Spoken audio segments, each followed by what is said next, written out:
Lights out for the devil and Mr. O.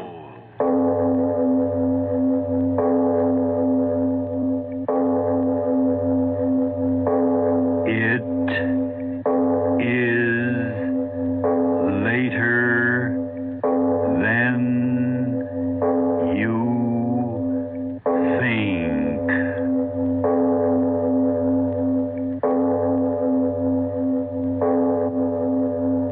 Turn out your lights now. We bring you stories of the supernatural and the supernormal, dramatizing the fantasies and the mysteries of the unknown. We tell you this frankly so that if you wish to avoid the excitement and tension of these imaginative plays, we urge you calmly but sincerely to turn off your radio now.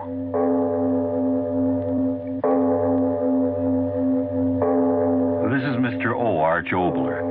Tell me, what is your attitude about worms? Yes, worms, those strange, slimy little creatures who come out in the dark and till your garden and sometimes die an unfortunate death on a fishhook. You really don't have any opinion about them? Well, perhaps you will after you hear my play, Revolt of the Worms. The action begins after a short message. Inner Sanctum Mystery.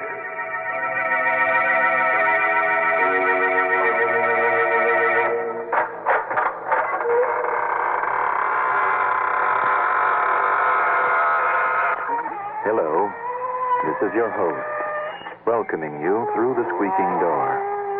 Not for a half hour of terror, but to tell you about Radio Nostalgia Magazine. Radio Nostalgia Magazine is a must for old-time radio fans. It's the magazine with many photos and stories of old-time radio and its stars. Our current issue features a 16-page article on The Shadow. All subscribers will get a free Captain Midnight decoder badge, a Captain Midnight Flight Patrol membership, and a Flight Commander certificate from the Secret Squadron. To get your copy, send $1.50 in check or money order to Radio Nostalgia, Box 8007R, Union City, New Jersey, 07087. That's Radio Nostalgia, Box 8007R, Union City, New Jersey, zip 07087. Send now and get a free 8x10 photo of the Lone Ranger and Tonto, boys and girls. And now, if you haven't already done so, turn off your lights now and listen to Revolt of the Worms.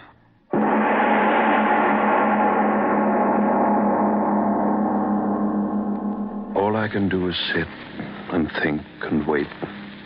Wait for the floors to lift and the walls to crash. Facts. Think of facts.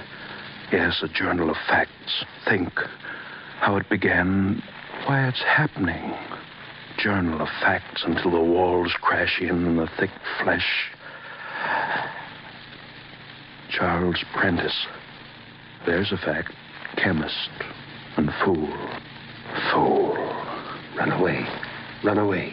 Run away. Run away. Run away from reality. War. War. War. Run away. You mean we're going to live in this godforsaken place, Charles? Yes, Claire, I remember. You did say that. And I said...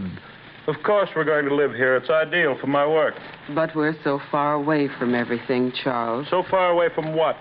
Your friends? My friends? All right, Charles. Whatever you say, Charles. You never disagreed with me, did you, Claire? Why, it's so quiet up here, it's almost as if we are out of this world. Yes, I remember. Young Jackson. You did say that. I like working with you, sir. Why, up here, it's almost as if we were out of this world. Out of the world. I've wanted to be out of the world. Hide. Until it's over. Yes, why not?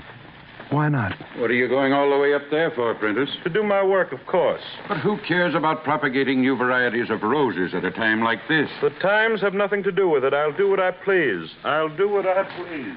But, Prentice, to leave suddenly like this, it doesn't make sense. Roses are fine in normal times, but a chemist of your ability, in times like these, certainly there's more productive work that you could do. I'm not interested in your opinions. I'll do what I please. You hear me? Do what I please. Do what I please. Yes, sir. Everything's ready, sir. Greenhouse. All ready for you, sir. 1 week ago, Wednesday. Does the wind always blow up here, Charles? Eh? I said the wind. Does it always blow like that? Why? Frightening. Mighty less frightening than the things that are happening back in the city. I suppose so. I know so. Where's that boy? Jackson. Yes, sir. The phosphates, are they ready yet? Not quite, sir. We'll get them ready. Every one of the plants. We work late tonight. Very late. Work late and hard. That was the answer to everything. Chemist of your ability. In times like these, there certainly must be more important work than propagating roses that you could do. A chemist of your ability. In times like these, there certainly must be more important No, work. wouldn't think of that, I told myself. Wouldn't think of that. Roses. Yes, develop the greatest rose in the world. That would be my answer to them. While they bombed and burned, I'd develop the largest rose the world had ever known. And when the world settled down again, I'd come back and bring the rose to them, and they wouldn't care if I had run away. My plan. Why did it go wrong? Claire, why did it go wrong? Claire. Oh. Dead. You're dead. They killed you. Dead as I'll be dead. If I could only think, why did it go wrong? Well, I put the solution that's left over, Mr. Prentice. Yes, I do remember. That was it. Oh, gosh, Mr. Prentice, I'm trying to understand, but I'm so tired. You must keep working. The only salvation is to work. Oh, what's salvation got to do with roses? Don't be impertinent. Do your work. Yes, sir. 2 cc for each plant, and careful. Don't let any of it touch the stem. Yes, sir. Yes, sir. You weren't very happy, were you, Jackson? Those were things you couldn't understand. It isn't that I don't want to work, Mr. Prentice. It's just that I'm all mixed up. These roses. Why do I have to pour this stuff on them every hour, on the hour? It doesn't make sense. Hormones? Sure, I know what they are. Secretions from the glands in the human body. Sure, I know what they're for. Make us grow and everything. I get it. That's what you try to do with the roses, make them grow fast and big. But how do you know these hormones will work on plants, Mr. Prentice? And how do you know how much to give them, and how big will the roses grow, Mr. Prentice? Questions. Everlasting questions. But now I ask them, why did it go wrong? Thursday. Thursday? What do I remember? Where'll I throw the hormone mixture that's left over, Mr. Prentice? Mr. Prentice, I said, where'll I throw the hormone Go solution? away. Can't you see that I'm working? Yes, sir. Yes, sir. Yes, I remember. Friday. What a Friday. Friday night.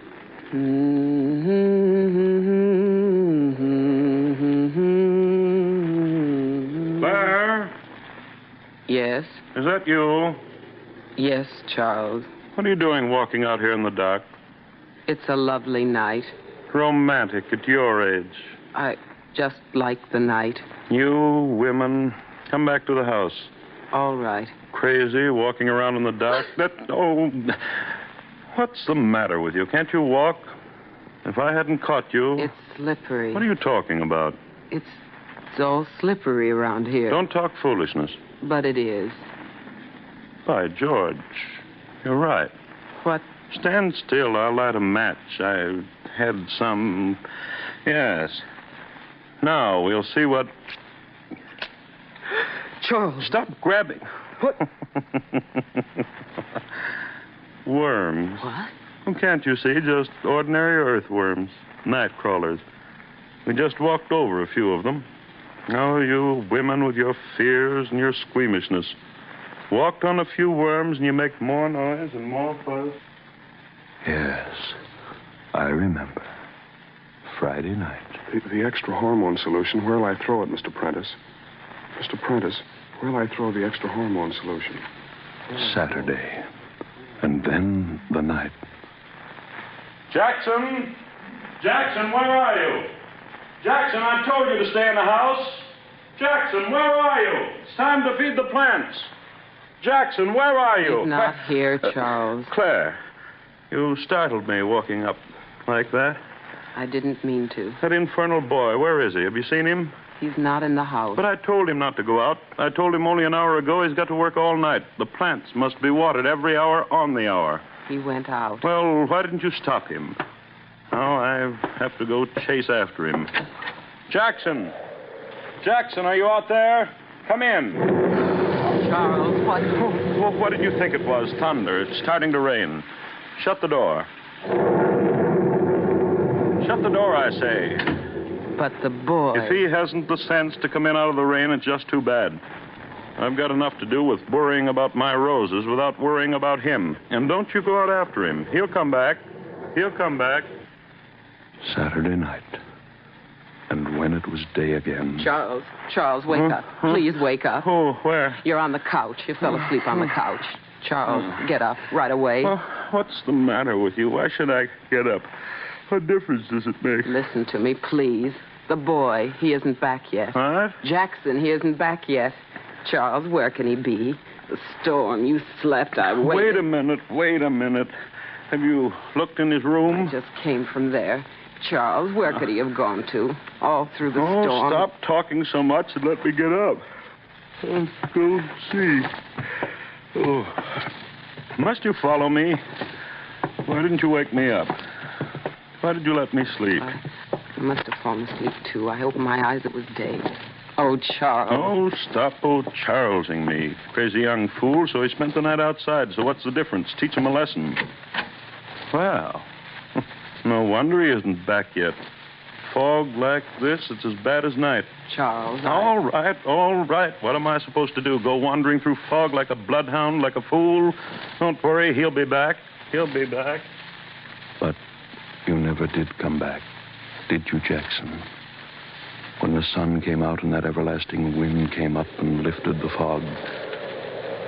Charles, come here. Where? Where are you? Back of the house, Charles. Come quickly. Oh, what is it?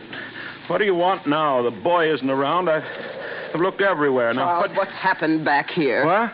Look at the ground. Well, who plowed this ground up? Plowed? Yes, certainly plowed. Can't you see? Some crazy, drunken fool plowed up the ground. But during the night? Charles, how could that be? You believe what you see, don't you? It's that boy. What? Yes, that Jackson went crazy, found a plow, tore up the ground, and ran away. Went out of his mind, that's it. The boy's gone crazy, tearing up the ground. Gone crazy. Gone crazy.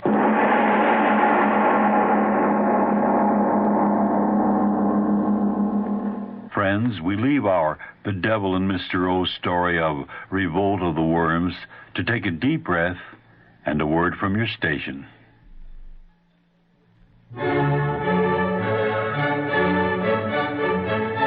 Reservations are now being accepted for cruises to the sun. Remarkable cruises on a ship longer than 4 city blocks with a crew of over 900. She's Queen Elizabeth II, the greatest ship in the world. Cruise with her this winter to the sun of islands like Curaçao and St. Thomas and Martinique. Room for room, she has the largest staterooms afloat, even duplexes, 3 of the greatest restaurants in the world. There's more to see and do aboard Queen Elizabeth II than on many of the islands she visits. There are precious few ways in the world to get as much for your money. Cruise with her from New York to the Caribbean Sea. Cruising aboard Queen Elizabeth II. We wrote the book on it, and it's yours free.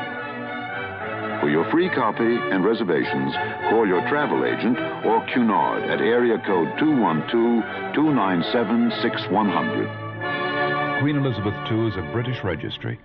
And now back to our The Devil and Mr. O story of Revolt of the Worms.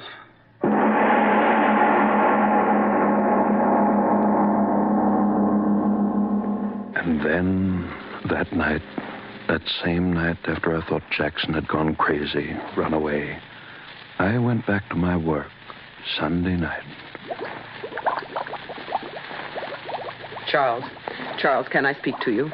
Charles, please stop your work and talk to me. Haven't you lived with me enough years to know I don't like to be interrupted when I'm working? But I'm frightened. Are you? Really? Charles, stop it. Are you out of your mind? Yes, maybe I am. What did you say? Maybe I am crazy. All right, maybe I am. That's the only way I could have lived with you all these years. What? Endured your selfishness, your unbelievable selfishness. Well. Everything's for you. For 20 years, everything for you. Now, that's your enough. work, your pleasures, what you think, what you want, everything for you, nothing for anyone else. Will you the shut gentle up? little Mr. Prentice, the scientist, the good husband who never lifts his voice. Mother in heaven, I'd rather be married to a fool with a heart in him than you. Well, I'm... You haven't got a heart. You never had a heart. It's you, and no one else, and that boy can be dead out there and you don't care, and I can be dead and you don't care as long as you're safe and doing what you want to do. Will you go away and let me go on with my work? Charles, I'm frightened. That boy... Now there are noises. I'm asking you for the last time to go away and let me do my work. But listen to me. You've been out here all night. But I've been in the back of the house alone, and I've been listening, and I didn't want to come in here, but I had to. Charles, things I said, I meant them. For years I've meant them. All right, that doesn't matter. But I tell you this, there's something outside the house. Find out what it is, Charles. 20 years ago, I thought you were an irrational woman. I thought I'd trained you out of that irrationality. I was wrong. I'll humor you just this once, but never again. Where are these noises? At the back of the house. The lantern handed to me? Yes. Thank you. You're frightened. You don't have to go with me. I want to know... What? That you're a fool? Well, so what am I supposed to hear? There's nothing. Hello out there. Hello. Well, what now? Listen. To what? Listen. To what? I thought... You heard the wind whistling through the cracks in your brain. Come into the house. Charles, wait. Wait for... Here? Yes. So what? Give me the lantern. If it's that boy... Well, it could be him, couldn't it? That crazy young fool playing practical jokes. If I get around the corner of the house and... What's going on here? Charles. Something moving under the ground. Yes. So dark. Can't quite make out. Charles, what is it? I don't know. Animal of some sort? Take me back to the house. Oh, go yourself. Moon will come out of the clouds. See what this is. Give me the lantern, Charles. No, I want to see. The house is back there. Turn around and go back to it. Go ahead. All right.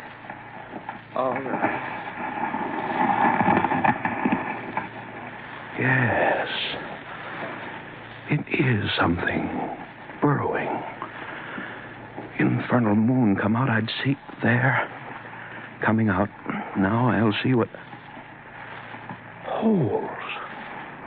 Holes in the ground all over. What are they? Bomb craters? But that isn't possible. No.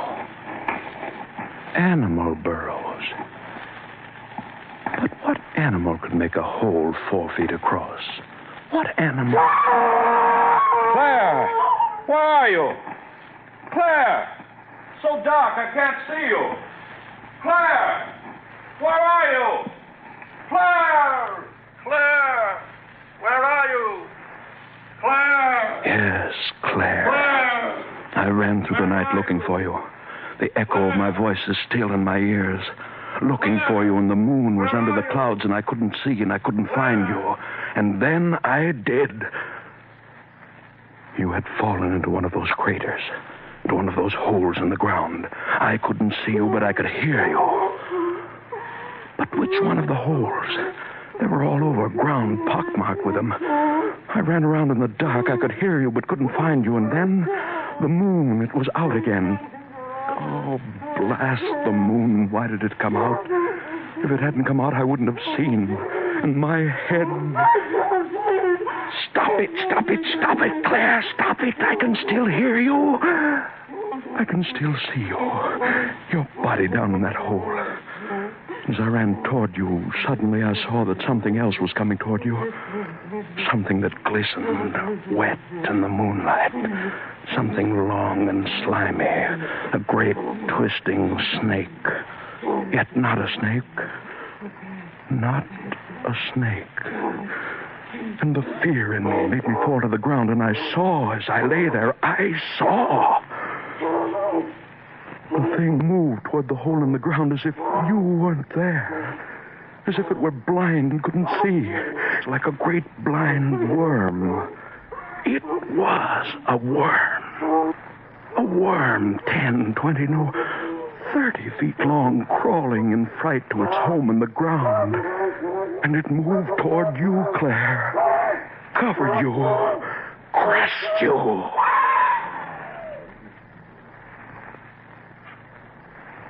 You're dead, Claire. You've been dead for 2 days. Why should I tear out of my memory all the horror of how you died? Of how young Jackson must have died? Where'll I throw the extra hormone solution, Mr. Prentice? Where'll I throw the extra hormone solution, Mr. Prentice? Yes. That's very funny, isn't it, Jackson? I ran away and I was going to bring back to the world the greatest rose. But I brought back the greatest worms. The hormones you threw away soaked into the ground, and into them, hundreds of little worms burrowing under the ground, soaking into their flesh, into their life process, miraculously increasing the growth of them, until overnight they grew and grew without limit into those terrible horrors. And they are still growing. I can hear them. For the last 2 days, squirming around the house and over it. Great, monstrous pieces of slimy flesh, squirming and writhing. Hundreds of them. Thousands of them. Burrowing under the ground and at night coming out of the ground. I have seen them. A sea of flesh. A sea of worms. Yes, I hear you out there, you worms. You were under the ground, and now there's no room underground for you, so you've come out of the ground. The world was yours first, so now you're going to take it back again. The world for the worms. You're under the house. You're lifting it. The walls will fall and crush me, and I'll be dead, and I want to be dead. Yes, now I know why this is happening to me. I thought I could run away from the world and what is happening in the world. You hear that, you worms out there? I thought I could run away.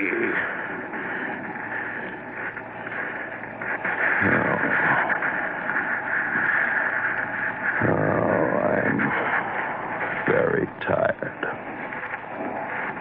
Just sit here and wait for them. I know how I'll die. The walls falling, crushing. Ooh. Window. Something behind me.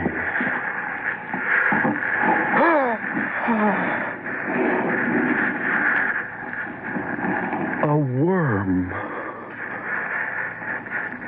At the window. Head looking in. He's crawling in. And another following. And another.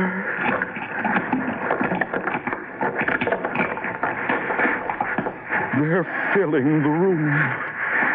Worms all around me. The worms. The worms.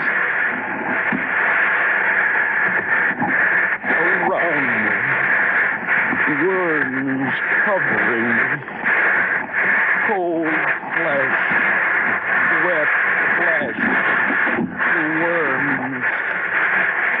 The worms. Covering me. The worms.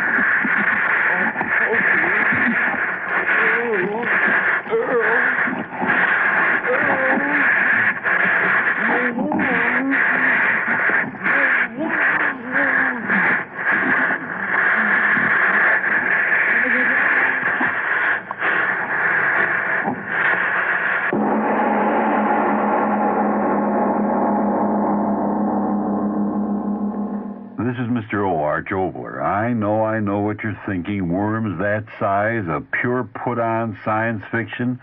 Well, personally, I don't believe there's any such category of story as science fiction anymore. Our scientific progress has been so accelerated that what was fiction in the morning can actually happen tonight. 30 years ago, long before human extinction became a possibility with the explosion of the first atom bomb, I wrote a play about the last 2 survivors in the world. At the time, it was sheer fiction. Something could happen to this Earth of ours that would leave only 2 survivors, a writer's brainstorm. Yet who among us does not know cold reality, the red buttons east and west that could trigger off a global nightmare? I wrote another play a handful of decades ago that was equally an impossibility. It concerned the very laughable idea that a spaceship was returning from the moon after the first successful landing on that ball of cheese. Yet there are few among us today who haven't witnessed that first giant step on the lunar cinders and the very fantastic return voyage in triumph. Fantasy, fiction, fact, it's all interlaced into tomorrow. And speaking of the future, let me tell you about our next story. Its title is Where Are You? And we'll talk about that after your station has a word. Dr. Campbell Moses, medical director of the American Heart Association, talks about a serious health problem in America today. Thousands of Americans die unnecessarily each year from heart attack because they don't know the symptoms and delay getting medical care. What are the symptoms? They vary, but they often start with a squeezing pain in the center of the chest behind the breastbone, the pain radiating to the shoulder, arm, neck, or jaw. It's often accompanied by sweating and occasionally by nausea, vomiting, and shortness of breath. If this happens to you, don't delay. Call your doctor and carefully describe your symptoms. If you can't reach your doctor, get to a hospital emergency room as quickly as possible. Remember that frequently the symptoms of heart attack subside completely and then recur. In heart attack, minutes count, so act promptly. Helping you to feel better and live better longer is just one of the services of your Heart Association, just one of the reasons you should give to your Heart Fund. This is Mr. O again. First, to those who have inquired, yes, I've written a book. Its title is House on Fire. Its publisher, Bartholomew House. Now about our next play. It's all about a boy and a girl on a honeymoon. But even in our permissive times, I promise you the strangest honeymoon since that custom began. So next time, the play, Where Are You?